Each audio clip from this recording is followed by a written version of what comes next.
ಎಲ್ಲರಿಗೂ ನನ್ನ ನಮಸ್ಕಾರ. ನಾನು ಈಗ ನಿಮಗೆ ತಿಳಿಸಲಿಕ್ಕೆ ಹೋಗ್ತಾ ಇರುವಂತಹ ವಿಷಯ ಅಂತಂದರೆ ನಿಸರ್ಗದ ಅದ್ಭುತಗಳ ಮಿಲನ ಅಮೆಜಾನ್ ಜಗತ್ತು. ಅಮೆಜಾನ್ ಜಗತ್ತು ಇದು ಅತ್ಯಂತ ದಟ್ಟ, ನಿರ್ಜನ, ನಿಬಿಡವಾದ ಮತ್ತು ಲಕ್ಷಾನುಗಟ್ಟಲೆ ಜೀವರಾಶಿಗಳ ನೆಲೆಯಾಗಿರುವ ಜಗತ್ತಿನ ಶ್ವಾಸಕೋಶ ಎಂದು ಪ್ರಸಿದ್ಧಿ ಪಡೆದಿರುವುದು ಅಮೆಜಾನ್ ಕಾಡು. ಒಟ್ಟು ಆಮ್ಲಜನಕದ 20% ಆಮ್ಲಜನಕವನ್ನು ನೀಡುವ ಈ ಕಾಡು ತನ್ನ ಒಡಲೊಳಗಿಂದ ಅಮೆಜಾನ್ ನದಿಗೆ ದಾರಿಯನ್ನು ನೀಡಿದೆ. ಒಂದು ಕಡೆ ಜಗತ್ತಿನ ಅತಿ ದಟ್ಟ ಅರಣ್ಯ ಅಮೆಜಾನ್ ಮಳೆಕಾಡುಗಳಾದರೆ ಮತ್ತೊಂದೆಡೆ ಜಗತ್ತಿನ ಅತಿ ವಿಸ್ತಾರವಾದ ಅಂದರೆ 70 ಲಕ್ಷ ಸ್ಕ್ವೇರ್ ಕಿಲೋಮೀಟರ್ ಪ್ರದೇಶವನ್ನು ಆವರಿಸಿದ ಅಮೆಜಾನ್ ನದಿಯ ಮಿಲನ ನಿಸರ್ಗದ ಅದ್ಭುತವೇ ಸರಿ. ಜಗತ್ತಿನ 30% ಸಸ್ಯರಾಶಿ ಮತ್ತು ಜೀವರಾಶಿಗಳು ಈ ಕಾಡಿನಲ್ಲಿಯೇ ಕಂಡುಬರುತ್ತವೆ. ಇಂತಹ ಅದ್ಭುತಗಳು ನಮಗೆ ಕಾಣಸಿಗುವುದು ಎಲ್ಲಿ ಅಂದರೆ ಅದು ದಕ್ಷಿಣ ಅಮೇರಿಕಾದಲ್ಲಿ. ಅಮೆಜಾನ್ ಕಾಡುಗಳ ಬಗ್ಗೆ ತಿಳಿದುಕೊಳ್ಳುವುದು ಸಾಕಷ್ಟಿದೆ, ಆದರೆ ನಾನು ತಿಳಿದುಕೊಂಡಿರುವ ಕೆಲವು ಅಮೆಜಾನ್ ನದಿಯ ಬಗೆಗಿನ ವಿಷಯಗಳೆಂದರೆ ಇದು ದಕ್ಷಿಣ ಅಮೆರಿಕಾದ ಪ್ರಮುಖ ನದಿ ಮತ್ತು ನೈಲ್ ನದಿಯ ನಂತರ ಜಗತ್ತಿನ ಅತಿ ಉದ್ದವಾದ ನದಿಯಾಗಿದೆ. ಇದು 6,992 ಕಿಲೋಮೀಟರ್ ಉದ್ದವನ್ನು ಹೊಂದಿದೆ. ದಕ್ಷಿಣ ಅಮೆರಿಕಾದ ಆಂಡೀಸ್ ಪರ್ವತದಲ್ಲಿ ಪೆರುವಿನಲ್ಲಿ ಹುಟ್ಟುವ ಈ ನದಿ ವಿವಿಧ ಉಪನದಿಗಳಿಂದ ರೂಪ ತಳೆಯುತ್ತದೆ. ಕಾರ್ವಸಾಂಟಾ, ಹಾರ್ನಿಲಸ್, ಅಪರಿಮಾಕ್, ನಂತರ ಟ್ಯಾಂಬೋ ಹೀಗೆ ಒಂದನ್ನೊಂದು ನದಿಗಳು ಕ್ರಮಾನುಗತವಾಗಿ ಸೇರಿ ತಮ್ಮ ಹೆಸರು ಬದಲಿಸಿಕೊಳ್ಳುತ್ತಾ ಉಕಯಾಲಿ ನದಿಯನ್ನು ಸೇರುತ್ತವೆ. ಈ ಉಕಯಾಲಿ ನದಿ, ಮಾರೆನೋವಾ ನದಿಗಳು ಪೆರುವಿನ ಸಮೀಪ ಒಂದನ್ನೊಂದು ಸೇರಿ ಅಮೆಜಾನ್ನ ರೂಪ ತಳೆಯುತ್ತದೆ. ಇದಲ್ಲದೆ ಇನ್ನೂ ಹಲವಾರು ನದಿಗಳು ಅಮೆಜಾನ್ನ ಮೂಲಕ್ಕೆ ಸೇರುತ್ತವೆ.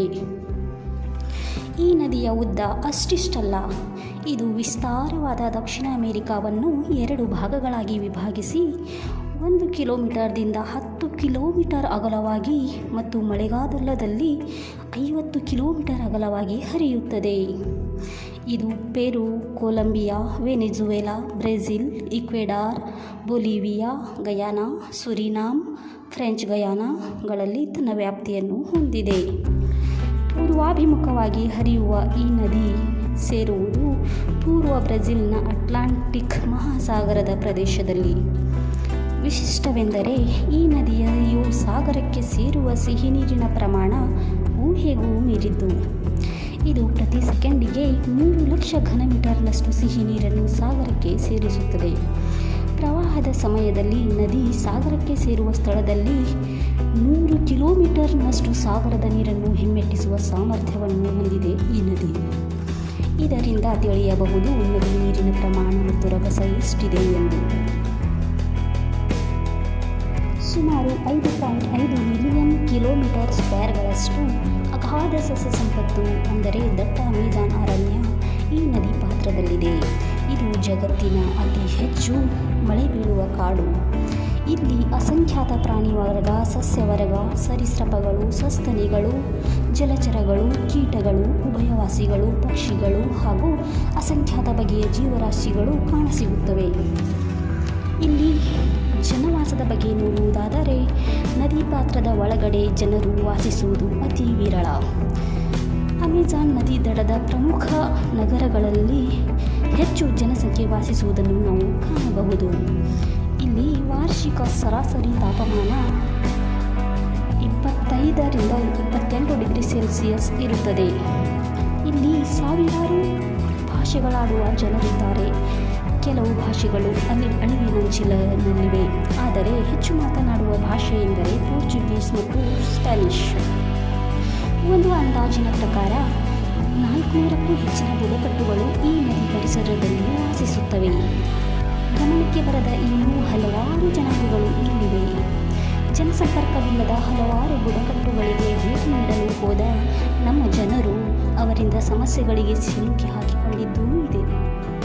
ಪ್ರಮುಖ ಬುಡಕಟ್ಟುಗಳೆಂದರೆ ಯೋನೋಮಾಯಿ, ಕಯಾಪೋ, ಮುಂಡುರುಕು, ಅಕುನ್ಸು, ವಿಟೋಟೋ, ಟಿಕೂನಾ ಹಾಗೂ ಇನ್ನೂ ಹಲವಾರು ಜನಾಂಗಗಳು ಇವೆ.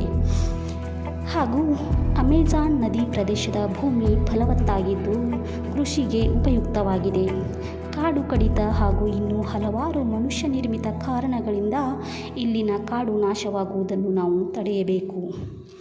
ಅದಲ್ಲದೆ ಕೃಷಿ ಆಧಾರಿತ ಹಾಗೂ ಇನ್ನಿತರ ಕೈಗಾರಿಕಾ ಕಾರ್ಯಗಳಿಂದ ಹೊರಬೀಳುವ ವಿಷಪೂರಿತ ರಾಸಾಯನಿಕಗಳು, ಕೀಟನಾಶಕಗಳು ಈ ನದಿಗೆ ಸೇರಿ ನೀರು ಕಲುಷಿತವಾಗುವುದನ್ನು ನಾವು ತಡೆಯಬೇಕಿದೆ ಮತ್ತು ಇದರಿಂದ ವಾಯುಗುಣ ಬದಲಾವಣೆ ಮತ್ತು ಭೂತಾಪಮಾನ ಏರಿಕೆಯನ್ನು ತಡೆಗಟ್ಟುವಲ್ಲಿ ನಾವು ಶ್ರಮವಹಿಸಬೇಕಿದೆ ಎನ್ನುವುದು ನನ್ನ ಅನಿಸಿಕೆ.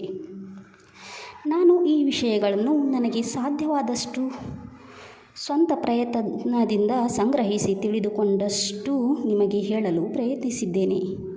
ತಪ್ಪಿದ್ದಲ್ಲಿ ಕಮೆಂಟ್ ಮಾಡಿ ಹೇಳಿ. ನನ್ನ ವಿಡಿಯೋ ಇಷ್ಟ ಆದರೆ ಲೈಕ್ ಮಾಡಿ, ಶೇರ್ ಮಾಡಿ ಮತ್ತು ಪ್ಲೀಸ್ ಸಬ್ಸ್ಕ್ರೈಬ್ ಮಾಡಿ. ಹಾಗೂ ಇತರ ಯಾವುದೇ ವಿಷಯದ ಬಗ್ಗೆ ಮಾಹಿತಿ ಬೇಕಾದರೆ ತಿಳಿಸಿ, ನಾನು ಪ್ರಯತ್ನಿಸುತ್ತೇನೆ. Thank you all. God bless you all. Thank you.